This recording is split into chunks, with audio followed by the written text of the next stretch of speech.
I remember a saying from my late beloved Mimi: the apple doesn't fall far from the tree.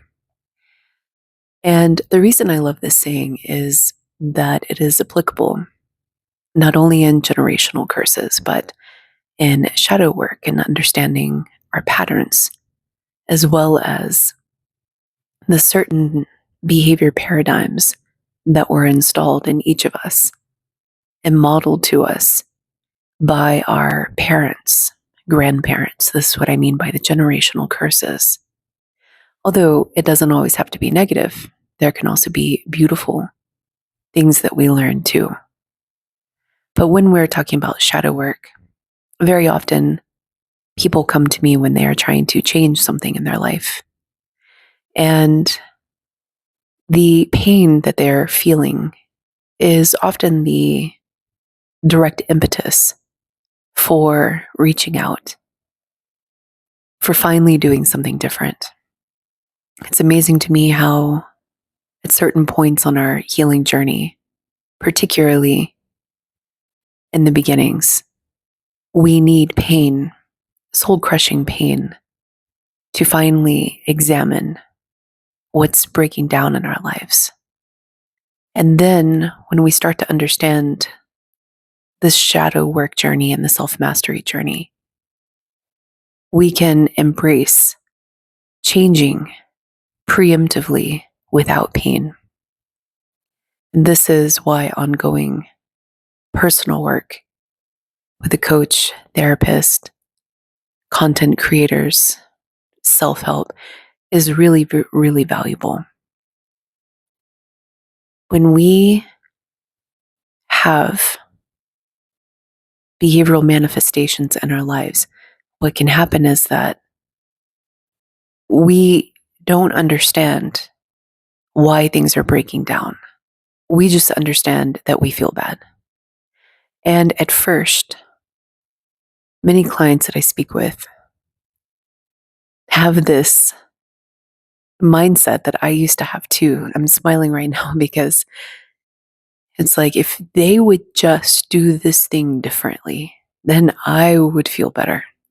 I made a whole episode about this called box checking, because this is the box checking pattern, where we create a list of items and say, well, if they would just text me back more, if they would just say good morning, if they would just check in, if they would just tell me how much that they loved me, if they would do this, if they would do that, if they would just be there more for me, if they just bought me more, if I could just get a raise at work, if I was just treated with respect and kindness.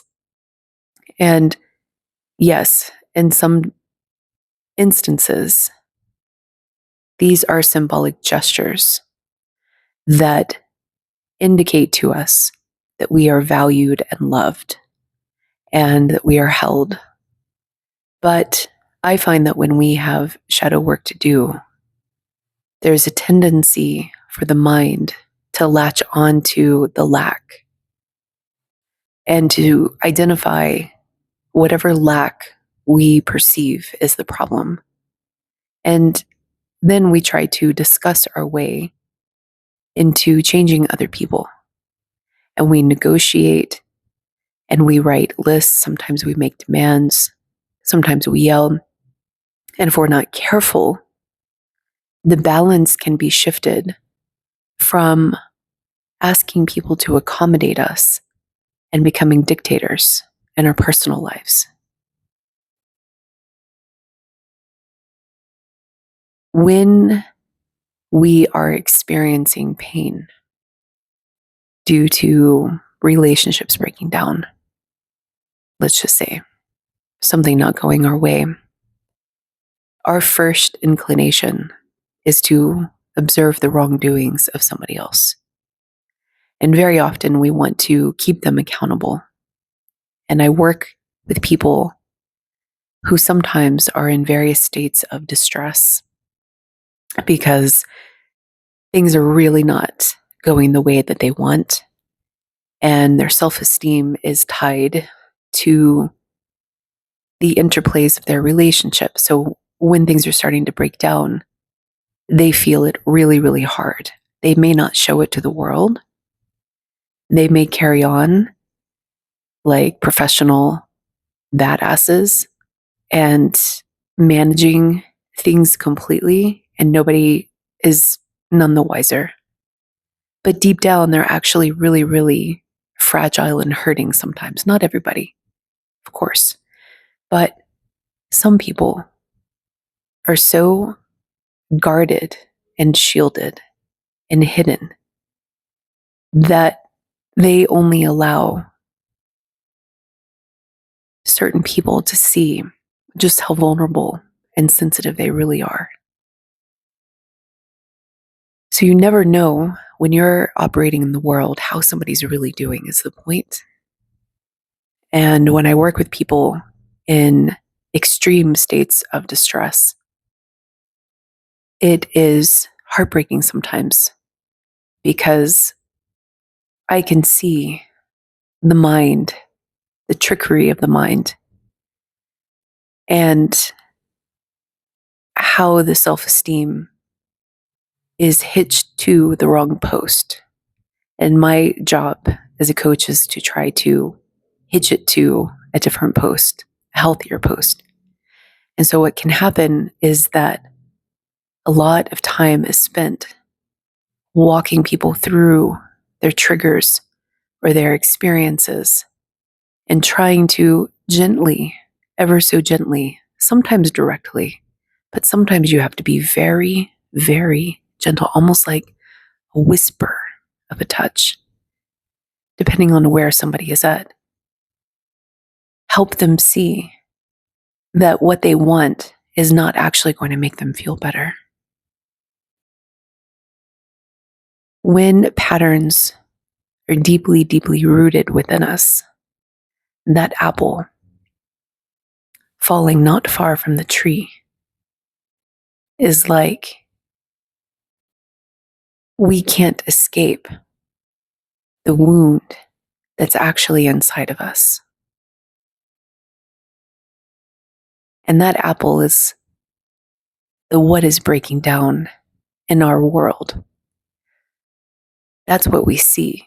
We see the fruit falling off the tree. But the real issue is actually deep, deep, deep, deep, deep, deep inside the person, inside their psyche, inside their soul, inside their heart, inside memories that haven't been accessed in a really, really long time. And the patterns of behavior that have been installed in them, sometimes for decades. And we live in a society that likes to focus on the fruit and the tree and the low-hanging fruit, like attachment styles. I teach a lot on my TikTok channel about attachment styles. But in my personal opinion, it's just the beginning. That's the fruit on the tree. And when I start working with clients who reach out to me from some of that content, we go deep to understand where the root system is really, really intricately woven, like tentacles gripping the edges of their heart. And we try to cut away the ones that are rotten, or dead, or are threatening the entire structure. And this can be observed in repetitive patterns and events throughout multiple relationships. So this is often one of the first things that I try to identify. What is repeating in somebody's life? Because that's like the branches of the tree that are just breaking off in different directions. It's still attached to the same root system. And even though they're getting involved with a different person and they have high hopes and dreams and wishes, sometimes people are on their second or third marriage. Sometimes people are in multiple affairs. Other times people are just rotating through partners, never settling down, all with the same theme. They even move, start new lives, start new professional aspirations, only to find themselves fast forwarding and being in the almost exact same position. How does this happen? When we have deeply rooted patterns and wounds, the root system is still growing the tree. And we don't want to chop it all down. That's not the point. But we want to identify where it's not working. And when we focus on things like attachment style, I'm just using this as an example because a lot of people on TikTok respond to my content there about avoidant attachment and anxious attachment. And it's so obvious, right? At first, at a superficial level, it's so obvious. Well, if my partner would just communicate, I see these comments and they're fair comments, especially talking critically about avoidance and why they need space and how sometimes it's necessary. And it's unfortunate, particularly if somebody's anxiously attached, because they need that constant communication to feel safe. And the avoidant needs space to feel safe. So there's this polarity that gets played out. And complementary wounds and patterns that I find when you really start digging below the surface, they're not all that dissimilar. They're just expressed behaviorally different.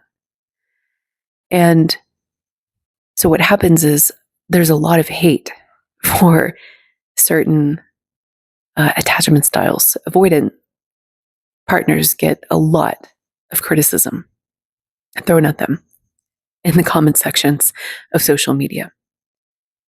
And it's because, from the other person's perspective, they're like, well, why can't you just text me and tell me that you need space? Why can't you just be honest about how you're feeling?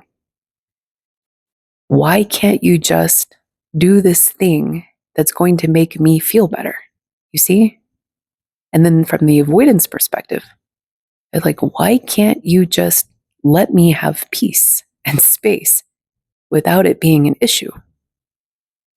Why do I have to give you a report mailed to your inbox every morning by 9 a.m. about how I'm feeling when I don't even know how I'm feeling? If you would just need less from me, then I would feel better. So we get caught in these how to change our partners. And that's what a lot of people want. I have a lot of people in my inbox that want to change their relationship by changing their partner. It's normal. I would say 25% of the people that reach out to me are reaching out as an intervention for me to fix their partner. And I'm laughing because when I started couples counseling with my now ex-husband, we went into couples counseling because I wanted him to be fixed, not understanding how much I needed to be fixed too. And I kind of sheepishly remember that and feel a little humbled by it still, decades later, when I realized that, wow, I had a lot to work on. But at first, I perceived that what I was experiencing was all his fault. And so my ultimatum for us getting back together was couples counseling. And we did that for 8 years. And it taught me so much. It taught me how I needed to grow and really, really change and communicate and identify my feelings and my fears. My feelings were so overwhelming that I just cut them off. And I had a hard time really, really deeply connecting with people because it was so frightening to be that vulnerable with anybody.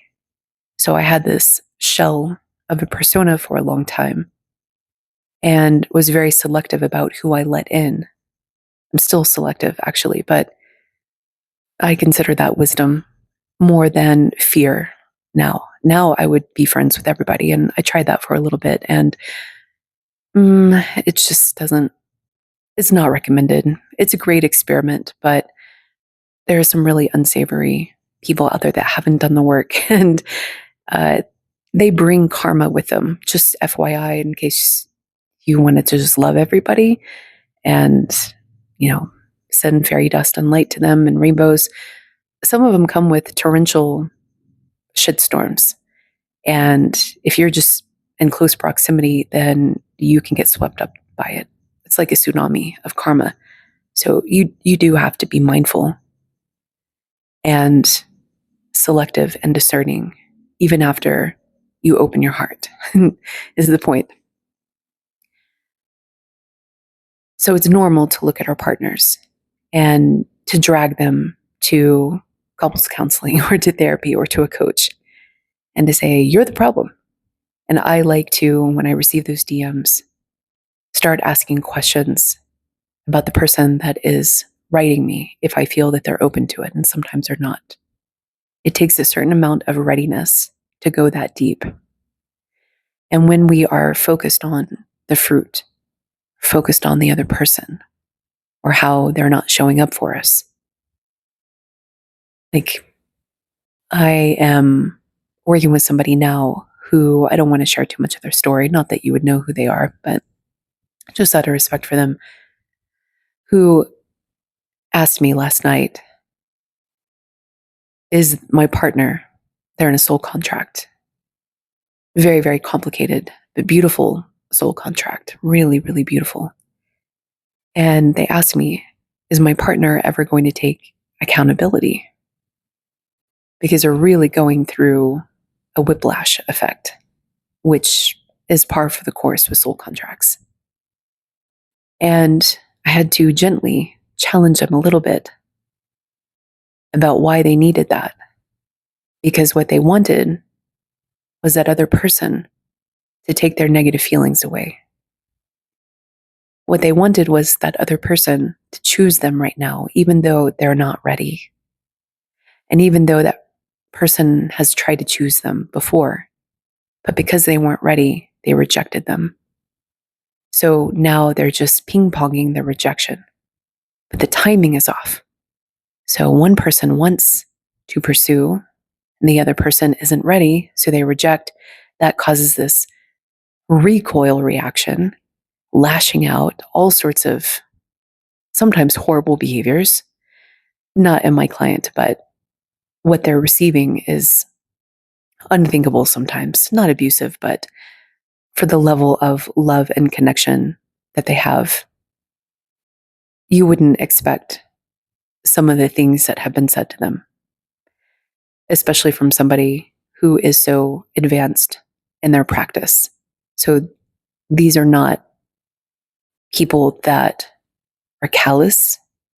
They are kind. They are empathetic. They are spiritual. They're doing the work. And so it's interesting to see how we can lash out even when we are evolved or evolving beings. And we have that root system that gets perturbed in a certain way. And all of a sudden, we're treating the people that we love the most the worst. And then it will flip. So it's this beautiful dance, beautiful wave. I call it the twin flame dance. Waxing and waning, but when you're in the middle of it, it doesn't feel good. And my client is not ready for the relationship that they want, but they want to be chosen. And they're more ready now than they were a year ago, but they want the experience, and they're just now coming to that deep understanding that actually their soul contract is perfect for them. But there's still patterns in the way. And the way that their soul partner is showing up doesn't work for them. And so they're faced with getting closer to them, but also feeling further away and feeling as though if they would just pick me right now, if they would just do this right now, then I would feel better. And it's actually not true. It's an illusion. And so we talked about this. It's actually an illusion.